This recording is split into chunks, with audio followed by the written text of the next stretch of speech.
Buying an Apple gift card with PayPal is very easy to do. Today I'm gonna show you how to do it. First, go to the Apple website, which is apple.com. Now click on the Buy button, which is shown in the center of the screen. Now different options appear on the screen. One of them is how you would like to send it. Choose the one option. The second is to select the design which is given here. After that, choose an amount. Now giving the complete information of the person where the thing's going to be sent, like the recipient's name, email address, etc. Also the sender's name and email.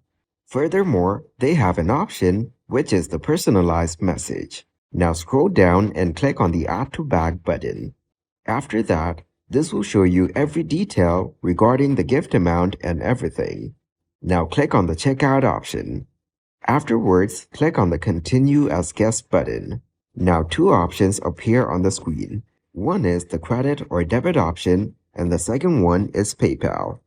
Simply click on the PayPal option and click on the Continue Review button. So this is how you can buy an Apple gift card with PayPal.